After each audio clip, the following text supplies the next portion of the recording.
At least 9 people, including a police officer, are dead following a night of protest in Rio de Janeiro. On Monday, Brazil President Dilma Rousseff proposed a wide range of revisions to the country's political system.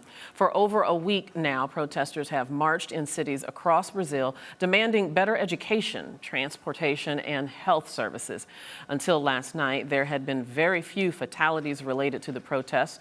Joining us from Sao Paulo via Skype to discuss this is Patricia Campos Mello, the editor-at-large at Folha de Sao Paulo, and a daily newspaper, and Paulo Sotero from the capital city, Brasilia, is on the phone. He is the director of the Brazil Institute.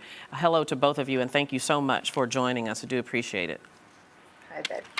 Let me start with you, Paulo, if I may, and of course, feel free to jump in, Patricia. You know, these protests, of course, started over transportation hikes, which since the decision to increase these rates has been canceled. However, the protests only grew. Paulo, lay out for us the other issues that emerged as a result of this original protest.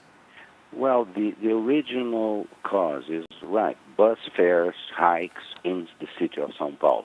But I think this became something first about civil rights after the police of the state of São Paulo very unwisely used excessive force to confront basically young people, students that were protesting, and actually targeted journalists. We are still wondering why. In a mostly peaceful demonstration. People that were annoyed with the students because their demonstrations were making traffic jams even more complicated, when they saw that, decided to go out in the street in support of the students because we do have the right to protest in this country. We fought for democracy here. We won that battle. Brazil is a democracy, and people wanted to affirm that. But why at this scale? The scale of the protests surprised everybody. The government, the opposition, the media, all the analysts, for a while, they're absolutely stunned and silent. What happened is that, this country has been experiencing a very interesting growth in terms of democracy. This country is much more democratic today than it was 10 years ago, 20 years ago, 30 years ago.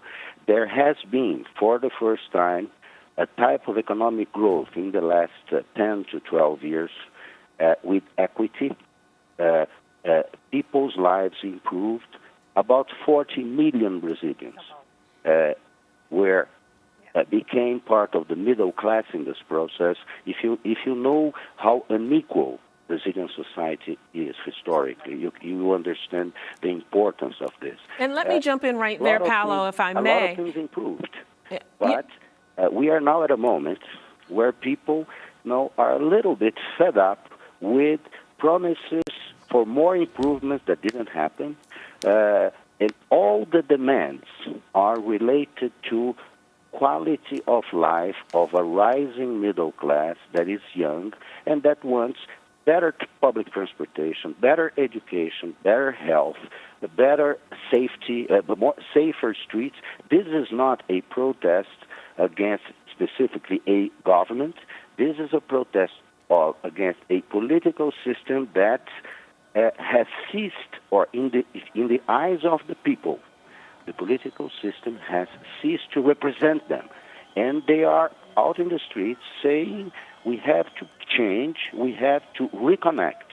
The people of Brazil has to have a representative, has to have governments, has to have a system that represents society, because we are a society of citizens now, and I see this as a very promising moment. Indeed. Paulo, let me jump in. I want to bring Patricia into this discussion. Patricia, I understand that you're nodding your head, you're agreeing to much of what Paulo has said. And here's the issue. Brazil is the 6th largest economy in the world, a part of BRICS, which is, nations that are emerging as economic powers. And so it seems like there's a bit of an irony irony here, or perhaps even a paradox, that in spite of the improvement, the greater democracy that Paulo talked about, there is all this dissatisfaction.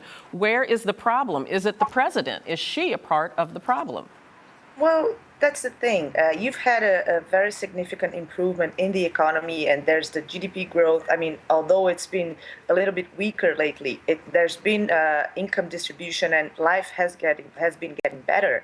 However, you don't see this in public services. People were very, very unhappy about the way public transportation, education, and health. It seems like the country is the sixth economy in the world, but it has one of the worst public services in the world. So that's in the root of the unhappiness of the people. And the president has been very, she has not been on top of things. Her reaction to the protest was very slow. She took like 5 days to make a public speech about this. The speech was not actually what people expected. Now, apparently, I'm not sure if you saw this, but yesterday they repealed the PEC 37, which was a bill that reduced the power of the federal prosecutors to act against crime. And people were very unhappy and were protesting against this. Congress repealed this law yesterday. This was a victory of the movement. So apparently Congress and the president are finally realizing how big this is. Indeed, it is. We're going to have to stop the discussion right there. Patricia Campos Mello, Paulo Sotero, thank you very much for joining us. We do appreciate it.